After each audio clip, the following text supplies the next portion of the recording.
Merci, salut. Je suis avec ma fille Nicole Mara. Et je demande à toutes les femmes de faire cette vidéo-là. Nous sommes fâchés. Très fâchés. Et nous n'acceptons plus ça. Ce n'est pas que ça s'arrête. Arrêtez. Toi, la femme qui porte les mêmes garnitures. Toi, la femme qui porte l'enfant 9 mois. Toi, la femme qui prépare la nourriture. Toi, la femme qu'on respecte, qui doit défendre l'autre femme. Tu pars, tu commences à insulter la première dame. C'est que tu as insulté toutes les femmes. Et on te le dit, on te l'avertit. Comme tu as commencé, c'est nous qui allons maintenant te craquer partout. Nous allons te craquer. Tu l'insultes par rapport à qui? On va mener le combat. Parce que les belles femmes qui se disent belles femmes intellectuelles, bien éduquées, ne peuvent pas jamais. Surtout de surcroît, une première dame. Quel que soit son statut. Quand on compte même les premières dames au Cameroun, notre première dame, elle est belle. Elle fait partie des belles femmes. Vraiment, j'ai été très déçue de voir une consoeur en découdre avec une dame qui n'a même pas le temps de fuiter. Elle n'a même pas son temps. Aïe, les pauvres. Alors en prenez-vous à la personne qui s'est adressée à vous, mais pas à la première dame du Cameroun. Je dis non. Ça c'est non, une poubelle, Marlène. Non. Moi je te dis en patois, non. Il lance. Je te dis en patois, mais bilan. Je te dis en patois, il lance nous aux Zukumbo, il lance. Je te dis en patois que si tu continues, moi je suis aussi là où tu te fous. Je vais te faire ça dur, que tu arrêtes. De la manière que tu l'as insulté, je te dis bilan. Nous bilan. A voulu toujours. C'est compliqué. Moi, je ne tiendrai pas le même langage. Non, moi, je vais vous dire une chose, Marlène. Respectez-vous et on vous respecte. Non, moi, quand quelqu'un ne se respecte pas, on fait la même chose. Moi, je ne veux pas me respecter avec elle parce qu'elle n'est pas respectueuse. Voilà. Tu comprends? Voilà. Elle n'est pas respectueuse. On n'insulte pas sa soeur, on n'insulte pas sa mère, on n'insulte pas.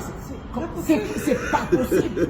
Je t'insulte, je vais voir ce que tu vas me faire. Je vais voir ce que toi, tu vas me faire. Je vais voir. Tu vas me faire quoi? Hein? Tu vas faire quoi là? Me dis, n'importe quoi. Bonjour les enfants.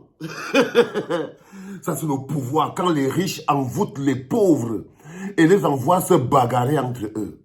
Ça c'est quand les riches ont réussi à vous envoûter, vous les pauvres.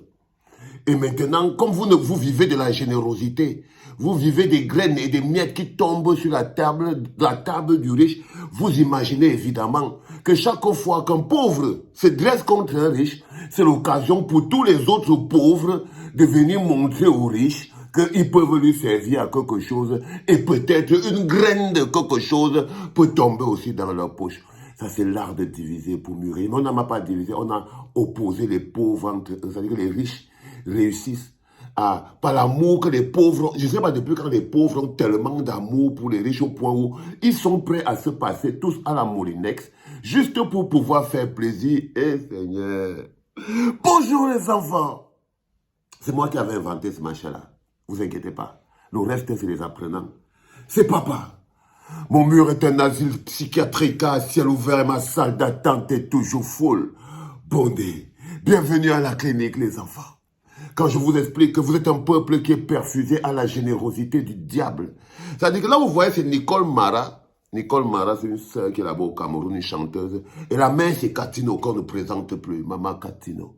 Elles sont fâchées contre une Camerounaise, une sœur camerounaise, qui, elle, est fâchée contre la mère Brenda.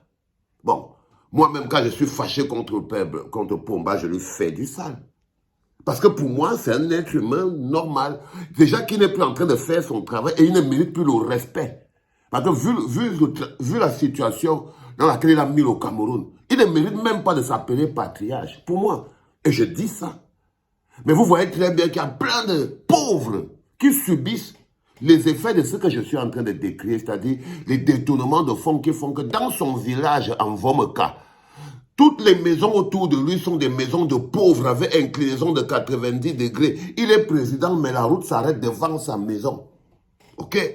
Quand tu rentres dans le sud, tous les villages sont enclavés. Il y a les villages qu'on appelle la banane pourrie. Parce que la banane ne peut pas quitter du village là jusqu'en ville parce qu'il n'y a pas de route. Il y a les papayes pourries. La papaye ne peut pas quitter le village là juste parce qu'il n'y a pas de route. Mais il appelle le patriarche, l'homme sage, On a une bagarre depuis 2016. Les frères et sœurs se coupent par la machette. Sous l'arrogance. Ce n'est pas un patriarche. Les gens meurent partout dans les hôpitaux, on ouvre le ventre de quelqu'un et tout. Non, ce n'est pour moi, ce n'est pas un patriarche. Il a sa place extrêmement bien placée dans la poubelle de l'histoire. Et quand j'ai dit ça, vous voyez très bien qu'il y a des gens, et les mêmes gens qui font ce travail sur Chantabia, sont les mêmes gens qui viennent. Oh, tu es sûr que tu vas avoir même son âge, tu parles à un patriarche, tu es sûr que tu es qui? Oh, patati, patata, ton père est monté. Vous voyez ce que je veux dire? Il y a toujours ça. Donc, ce qui se passe avec cette histoire, c'est un peu le même parallèle.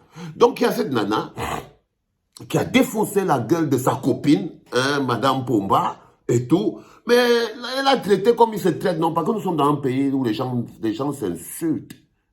Elle a traité la go et tout. Et maintenant, il y a un comité qui s'est formé au Cameroun pour démontrer, parce que ces gens-là n'ont aucun problème avec la go, là. La go qui a fait du sale à la mère Brenda. Les deux, c'est Nicole Mara et je ne sais pas moi qui elle s'appelle comment, Catino. Elles n'ont aucun problème avec la go, là. Ils ne se connaissent pas. Elles ont leurs problèmes d'eau, de courant, d'électricité. La go, là aussi, elle a ses problèmes dans sa vie et tout. On est tous en rapport avec le pays. C'est-à-dire que tout le monde est libre de parler à la mère de Brenda parce qu'on est dans la logique des pays. Elle est là comme elle est la femme de Pomba. Donc, du coup, c'est une personnalité que tout le monde doit dire ce qu'elle veut sur elle. Mais ce qui m'étonne encore en plus, c'est que les mamans, elles sont persuadées que, en fait, si tu insultes la mère Brenda, tu as insulté toutes les femmes du Cameroun. Ça, c'est ce qu'on appelle envoûtement collectif. Quand des gens ne savent plus quoi faire pour ramper, pour supplier, avoir un peu d'attention, quand les gens n'ont pas appris la moindre logique de dignité, ils ne peuvent pas comprendre ces choses-là. C'est-à-dire qu'ils disent que si tu dis quelque chose à la mère Brenda, tu lui sois une insulte, genre avec ta tête comme le défilé des maquisards. Ça veut dire que tu as insulté toutes les femmes du Cameroun, mais non, les filles. Je suis désolé, Catino. Non, c'est pour elle seule. C'est pour elle seule. Parce que quand elle mange, ce n'est pas toutes les femmes du Cameroun qui mangent. Quand elle s'habille, quand elle porte ses vuitons, quand elle s'occupe de ses enfants, ce n'est pas toutes les femmes du Cameroun qui s'habillent en vuitons, qui payent les billets, les jets privés pour leurs enfants. Ce n'est pas toutes les femmes du Cameroun qui se servent de l'argent de l'État pour acheter les sacs. Elle travaille pour acheter le sac avec l'argent. Mais l'autre dame là, elle se sert de l'argent du Cameroun pour acheter les chaussures, les habits, les perruques. Ça ne te fait pas quelqu'un d'honorable. Qu'est-ce qu'elle a d'honorable? Elle n'a rien d'honorable. Mais on a atteint ce niveau, parce que je voulais vous montrer en fait là où on est. Ce n'est pas différent de ce qui se passe avec les étaux-moutons, ce qui se passe avec les ayopistes. C'est-à-dire que vous avez une horde de pauvres qui sont là et qui espèrent pouvoir survivre en combattant d'autres pauvres comme eux, qui eux ont osé se dresser contre le riche, c'est-à-dire celui qui organise toute l'oppression. C'est-à-dire qu'ils veulent, par exemple là, les étaux-moutons, les ayopistes et tout, pourquoi ils sont ici, à la clinique là?